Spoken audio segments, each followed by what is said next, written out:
जय हिंद। नमस्कार साथियों, कैसे हैं आप सभी लोग। उम्मीद करते हैं कि आप सभी लोग अच्छे होंगे और साथियों आप सभी लोग की जो तैयारी है बिल्कुल अच्छी तरीके से चल रही होगी।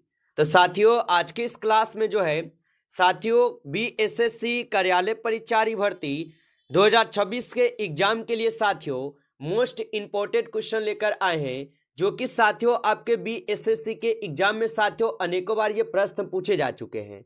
तो साथियों आप इस क्लास को बिल्कुल अच्छी तरीके से लास्ट तक देखिएगा। ये सभी क्वेश्चन साथियों आपके बीएसएससी में पूछे गए प्रीवियस ईयर के क्वेश्चन आपको करा रहे हैं, जो कि साथियों यहाँ से प्रश्न आपके एग्जाम में जो है 100% साथियों क्वेश्चन पूछे जाएंगे। तो आप अच्छे से इस क्लास को देखिएगा और इस क्लास में दिए जाने वाले इन सभी क्वेश्चनों को आप अच्छे से जरूर याद कर लीजिएगा। तो चलिए क्लास को स्टार्ट करते हैं और देखिएगा साथियों क्वेश्चन क्या पूछा गया है। साथियों क्वेश्चन पूछा गया है कि ताजमहल जो है ये किसके द्वारा साथियों बनवाया गया था। चलिए बताइएगा साथियों, ये सभी क्वेश्चन जो है काफी इंपॉर्टेंट और सिलेक्टेड क्वेश्चन लिए गए हैं, जो कि आपके एग्जाम में जो है 100% जो है पूछे जाएंगे प्रश्न। तो आप अच्छे से इन सभी प्रश्नों को याद कर लीजिएगा और बताइएगा कि ताजमहल जो है ये किसके द्वारा जो है बनवाया गया था। तो याद रख लीजिएगा ताजमहल जो है ये शाहजहां के द्वारा बनवाए गए थे। तो ऑप्शन यहाँ पे 20 क्वेश्चन का सही जवाब हो जाएंगे, शाहजहां के द्वारा बनवाए गए थे। अगला क्वेश्चन देखिएगा, यहाँ पे क्वेश्चन दिया गया है और क्वेश्चन क्या है कि चुनाव आयोग किस अनुच्छेद के अंतर्गत जो है स्थापित किया गया है। चलिए बताइएगा आप सभी लोग कि जो चुनाव आयोग है ये किस अनुच्छेद के अंतर्गत जो है स्थापित किया गया है। तो याद रख लीजिएगा चुनाव आयोग जो है ये अनुच्छेद 324 के अंतर्गत जो है स्थापित किए गए हैं। ऑप्शन सी यहाँ पे इस क्वेश्चन का सही जवाब हो जाएंगे। चलिए अगला क्वेश्चन देखिएगा आप सभी लोग। क्वेश्चन दिया गया है कि वर्ष 1977 में किसकी अध्यक्षता के अंतर्गत पंचायती राज की जांच के लिए जो है एक सरकारी समिति नियुक्त की गई। चलिए बताइएगा आप सभी लोग, ये सभी क्वेश्चन एमवीवीआई क्वेश्चन है, जो कि आपके बीएसएससी के एग्जाम में जो है 100% ये सभी प्रश्न आपके पूछे जाएंगे। तो अच्छे से आप इनको याद कर लीजिएगा और बताएंगे कि वर्ष 1977 में किसकी अध्यक्षता के अंतर्गत पंचायती राज की जांच के लिए एक सरकारी समिति जो है नियुक्त की गई है। तो याद रख लीजिएगा आप सभी लोग, यह किए गए हैं अशोक मेहता के समय। ऑप्शन ए यहाँ पे इस क्वेश्चन का सही जवाब हो जाएगा। आगे देखेंगे क्वेश्चन दिया गया है और क्वेश्चन है कि किस समिति आयोग ने केंद्र और राज्य सरकारों के संबंध की जांच की। चलिए बताइएगा आप कि किस समिति आयोग ने केंद्र और राज्य सरकारों के संबंध की जांच की है।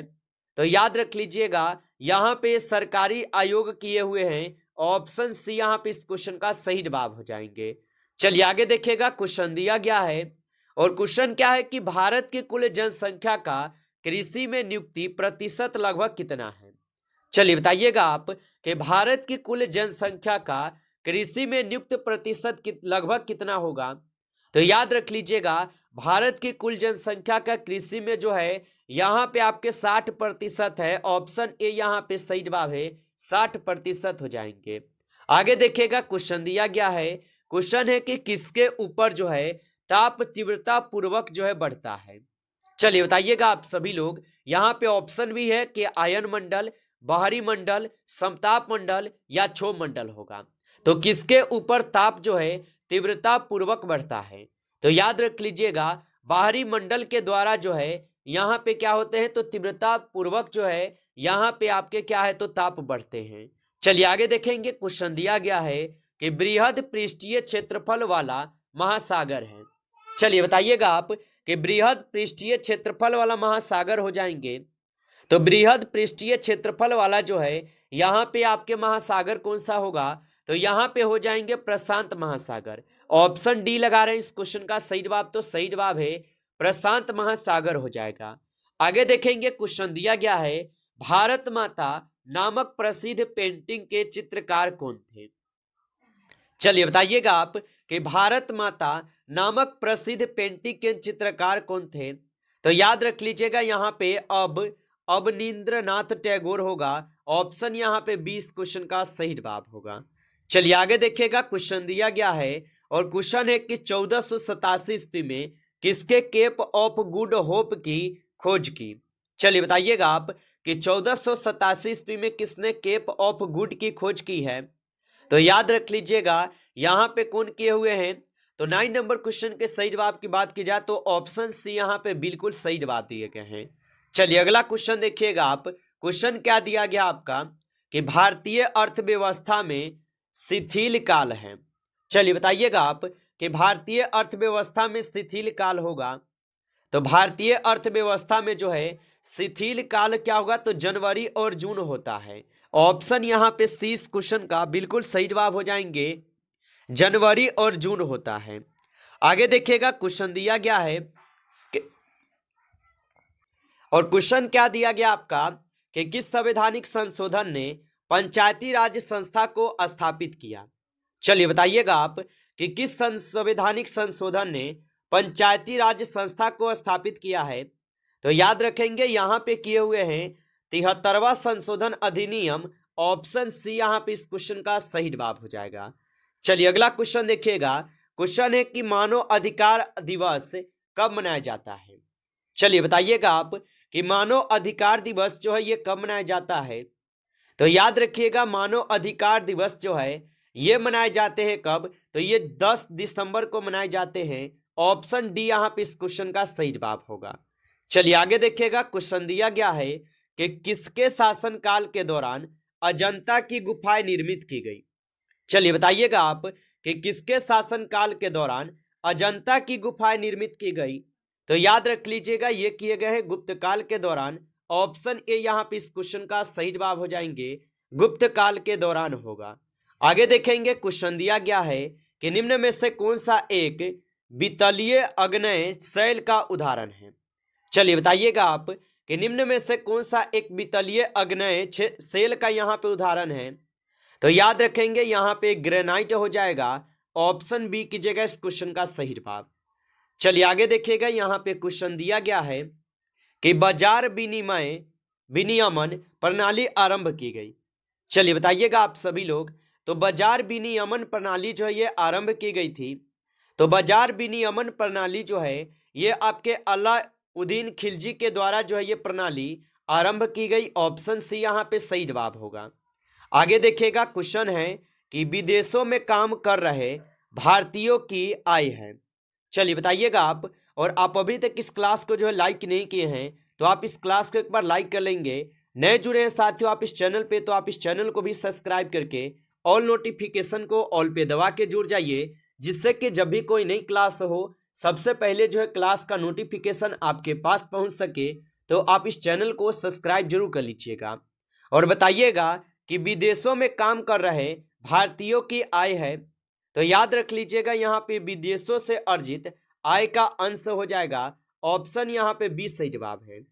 आगे देखिएगा क्वेश्चन यहाँ पे है, भारत का कौन सा उद्योग बड़ी संख्या में कार्यकर्ता नियुक्त करता है?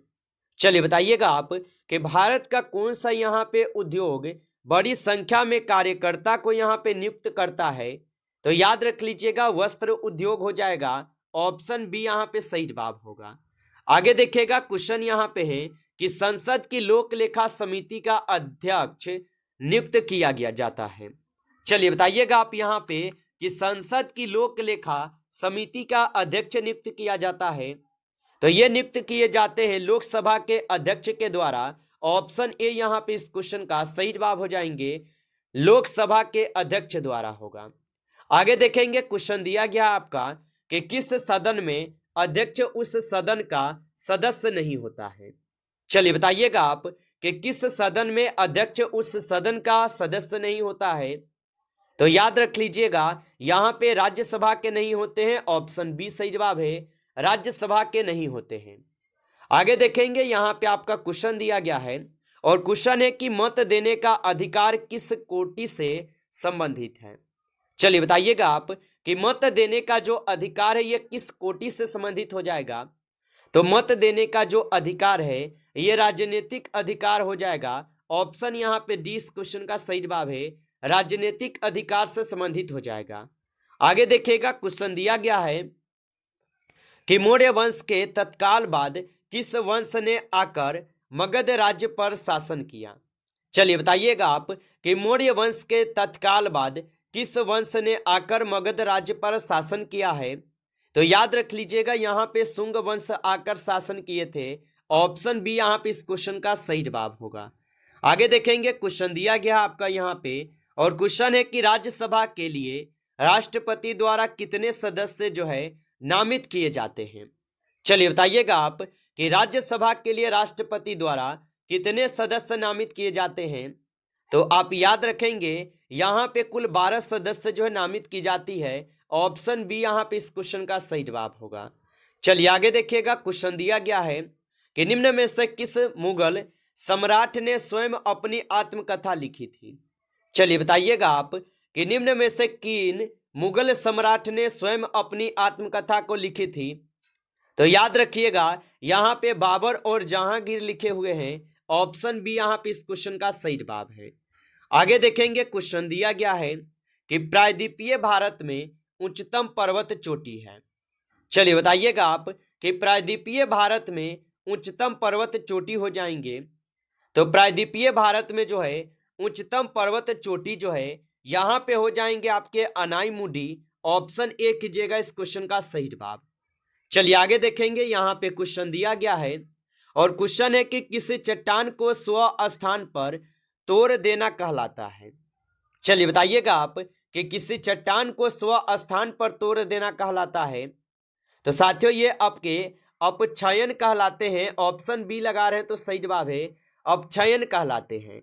आगे देखिएगा, क्वेश्चन यहाँ पे है कि निम्नलिखित में से कौन सा एक प्रकाश संश्लेषी वर्णक नहीं है? चलिए बताइएगा आप कि निम्नलिखित में से कौन सा एक प्रकाश संश्लेषी वर्णक नहीं है?